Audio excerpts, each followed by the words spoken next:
This Pennywise Recaps, and today we're reviewing the drama romance, Lolita. Get ready for incredible plot twists. The film begins with Humbert driving down the road. He is surrounded by an open field, holding a pin between his fingers. His hands are bloody, and there is a gun on the passenger seat next to him. He is driving aimlessly. He talks about Lo, looking at the pin in his hands, the love of his life. The film is told through his narration, his point of view. Humbert talks about Annabelle, whom he met when he was 14. She wanted to be a nurse, and Humbert wanted to be a spy. They were madly, hopelessly in love, as much as you can be at that age. However, 4 months later, she died. The boy's childhood died with her. He continued to search for her, even after he grew up. In 1947, in New England, Humbert got a teaching position at Beardsley College in the United States. He moves to live in the home of a friend of his late uncle, the McCuse family. But upon arrival, he discovers that the house is burned down. Charlotte Hayes, a friend of the McCuse and a widower, kindly agrees to take him in instead. He gets to know Charlotte. She praises him for his scientific knowledge and subtly flirts with him, saying that she appreciates his French tongue. She gives him a short tour of the house. In the middle of the tour, Humbert mentions that he looked at his schedule and might have to go back to New York. Charlotte remarks that Humbert must not be happy with their surroundings, and Humbert tries to make an excuse by citing a conference he has to attend. Instead, she insists that he must see the square, and that's where they find Lolita. She is flipping through a magazine and is soaking wet. Her clothes hide almost nothing. Underwear is visible underneath. Humbert can't take his eyes off her. Lo looks up and smiles at him, showing her braces. He mutters that she is beautiful and asks Charlotte how much the room cost. Lo comes into his room and says that she is bored. Humbert encourages her. When she comes closer to him, she sits on his lap and asks him if he sees a pimple on her. He tells her that he thinks she is perfect, and she smiles, asking if he is interested in seeing how her chin sways. He agrees, and she shows him. Charlotte calls out to him, and Lo instantly jumps up and runs away. Charlotte catches Lo as she runs to her room, and Humbert tries to get rid of the gum that Lo left on his notebook. He manages to tear the gum off the paper and puts it in his mouth. Charlotte asks him if Lo is disturbing him, but he denies it. Charlotte decides to send Lo to the camp. On the day she leaves, Humbert hurriedly looks out the window as they get into the car. Lo sees him looking out the window and runs out of the car and back up the stairs into Humbert's arms. She hugs him and kisses him goodbye. The girl smiles and runs back to the car. Later, Charlotte confesses that she loves Humbert and asks him to leave before she returns. If he doesn't, it will only mean that he wants to be with her as much as she wants to be with him. Not wanting to be away from Lo, Humbert stays and marries Charlotte despite the fact that he does not like Charlotte. One day, when he returns home, he finds Charlotte crying at the table. She found a way to get into his secret drawer and read his diary, in which he did not hide his honest opinion of her and how much he liked Lo. She calls him a criminal monster. The woman says she is leaving and swears that he will never see Lo again. He tells her that they both need a drink and goes to pour them a drink. Humbert receives a phone call informing him that Charlotte has died. Humbert realizes that Charlotte is no longer at her desk. The front door is open wide. He goes out and finds her lifeless body in the middle of the street. In a hurry, she threw herself under the wheels of a car. She was on her way to send out letters to everyone warning them about Humbert's evil deeds against the children. The first thing he does is pick up Lo from the camp. In the car, Lo asks about Charlotte, and Humbert tells her that she is in the hospital with a stomach problem. He tells her that he missed her, and Lo replies that she did not. She tells him that she thinks he doesn't care about her because he hasn't kissed her yet.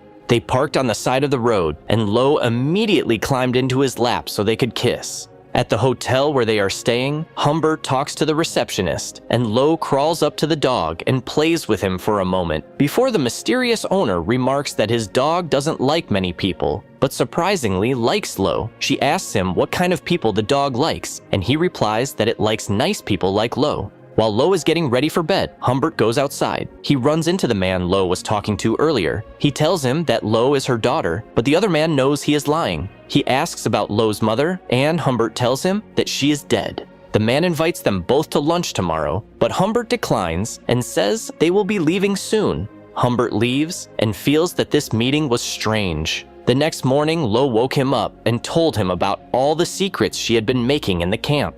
He asks her if she really did it with Charlie at camp. She playfully tells him that she guesses she needs to show him and starts to unbutton his pajama pants. Back on the road, Lo asks him if he could take her to a gas station because she is in pain. He looks at her in a panic. When they arrive, Lo turns and asks Humbert for some change to call Charlotte at the hospital. He tells her that she can't answer, and the girl asks him why she can't get in touch with her mother. Humbert finally tells her the truth. They travel across the United States, and Lo visibly misses Humbert. Finally, they stop at Beardsley College, where Humbert gets a teaching position. He talks about being in heaven, despite the fuss she makes. When they arrive at Beardsley College, he also gets Lo into the very liberal Beardsley Preparatory School. One afternoon, Lo tells Humbert that she would like to take part in the school play. Humbert already knows about this. He refuses. She tries to seduce him to get her way, telling him that she has the right to be in the play if she wants to. She declares that she wants a lot of things too, just as he wants a lot from her. She demands that he increase her salary and also allow her to act in the play.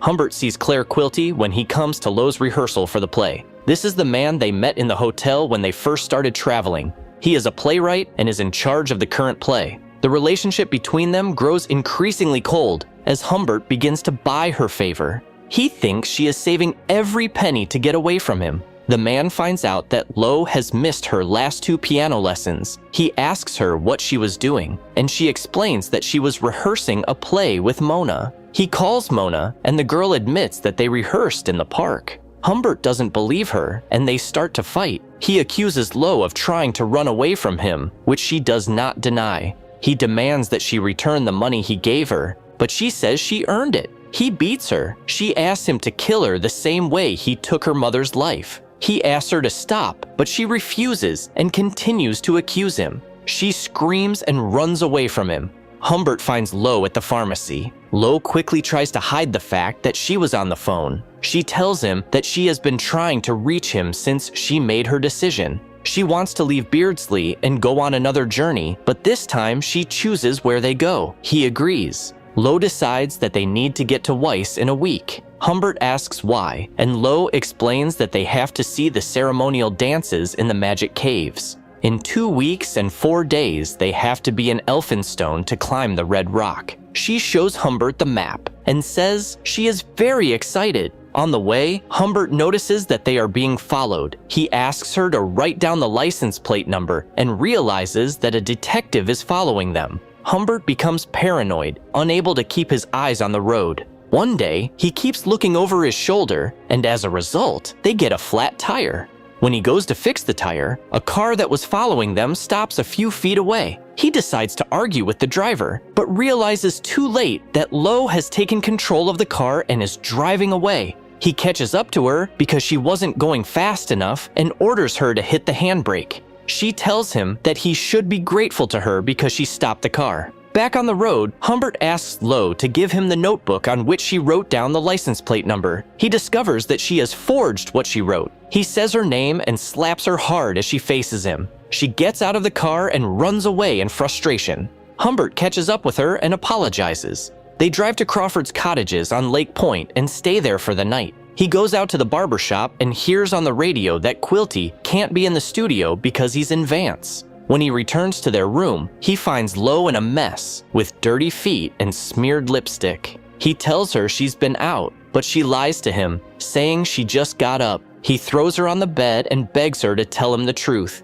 She just smiles at him, kisses him, and laughs. Lo is sick, so Humbert takes her to the hospital where she stays overnight. The doctor asks him to leave, otherwise he will get infected too. The next day, he calls to check on Lolita. The nurse tells him that Lo is feeling much better and that her uncle Gustav came and discharged her. Humbert asks her who exactly, and she repeats herself, describing Quilty. Humbert goes to the hospital and looks into the room where he last saw Lo. The bed has been made, and the flowers he brought for her have been thrown in the trash. He attacks the doctor who is looking for Lo, and they try to hold him down. He sees the police arrive and calms down, apologizing sincerely before leaving. He tries to find her, going back to all the places they were. He can't find them because he doesn't know who kidnapped her. Eventually, the trail he follows fades away. He returns to Beardsley. After 3 years, Humbert receives a letter from Lo. She tells him that she is married and will soon have a baby.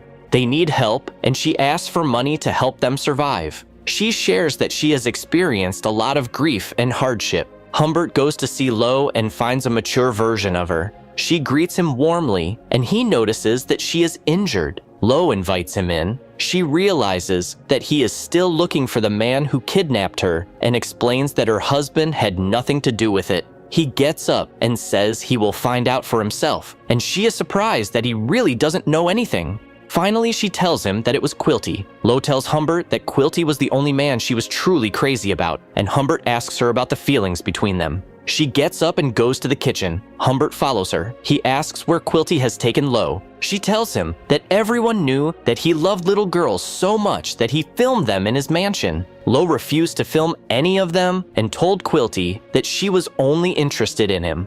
After that, Quilty kicked her out. This is the last time he asks her to accompany him. Lo thinks he's offering her money if she sleeps with him in a motel, but Humbert denies it. He tells her that she will still get the money even if she refuses. Lo is disbelieving when he finds $4,000 in an envelope. He asks if there is any chance she will go with him, but she refuses. He leaves, but before he does, he asks her if she can ever forget what he did to her. Instead of answering, she asks her dog to say goodbye to him. It turns out that Humbert went to Quilty's estate and killed him. Humbert drives recklessly down the road, and the police pursue him. The movie ends with the police catching Humbert and sending him to prison.